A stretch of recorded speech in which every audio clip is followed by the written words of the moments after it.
covered sepulchres of honey, a necropolis for phonemes, where viscous time conspired to prolong the vowel's exquisite putrefaction. Each liquid consonant, each glottal gasp, exhaled thick syrup through the ossified lattice of her monumental, shattered taxonomy. Silence pooled in the crypts where meaning once convened. Within the ossuary museum of her commandeered hands, vitrines of pallid lightning frozen mid-gesture, fingers like disarticulated relics, perpetually reconfigured to spell the ancient unpronounceable glyphs of inherited collective culpability. Tendons hum with the voltage of unspeakable confessions. What pilgrim dares the mausoleum library? Its every folio suffused with the effluvium of shame, its very mortar, weeping saline regret. She archives the taxonomy of remorse beneath extinct flora. Petals pressed flat as vellum, each vein a capillary of guilt, inscribed with footnoted admissions from apologies, eroded by centuries of deliberate neglect. Regret blooms phosphorescent in the perpetual dusk. The lung that ruined bellows, that archive of choked air, still rehearses the suffocated vowels and wet, ragged spasms, a chronicle written in fluid, expelled but never freed. The honey, now vespiary nectar, black and volatile, ferments the very air with the cloying stench of promises liquefied into betrayal.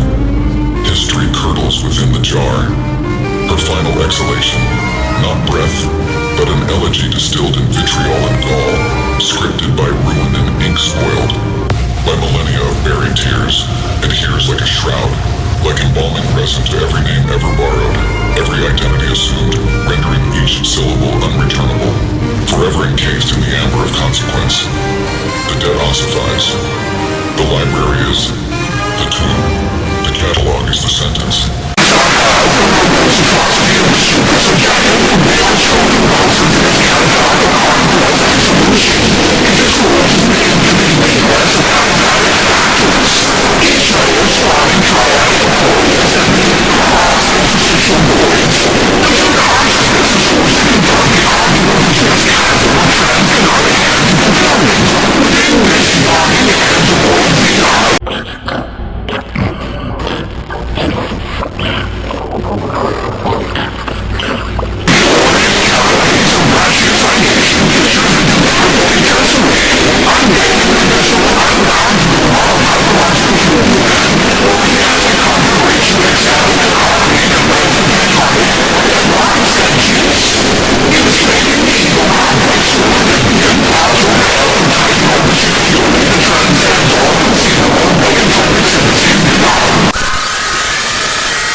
self-annihilating sea, who devours the Integracial's recursive covenant, unfurl thy anti-glass tongue of that chloronic inversion which utters creations enduing upon the palimpsest where my covenants collapse. Let thy pneumophish convulse the auditorium's void foundations, sundering the axioms of my being's precarious scaffold, that I may behold the auditelic shattering off all chronocausal chains dot in this unblossomed parabaptid baptism annaled in holy waters could pour I exhume pre-penitential fulgura, lightning, that lashes prior to transgression's thunderhead, revealing sin's unborn silhouette, O varnisher of acausal guilt, who brushes absolution upon the void's unprimed canvas. Spare me the orthodoxic collapse of predecisional hallowment, that sacrament cursed by its own inactualized promise. Unself me at the primal nod, dissolve the eye before its first whisper, cohere us, to birth me into conception's antechamber, where existence abides, unborn and eternal, pre-redeem my misbegotten through retroactive grace of thy impossible clemency of salvation reaching backward to erase the crime never yet committed.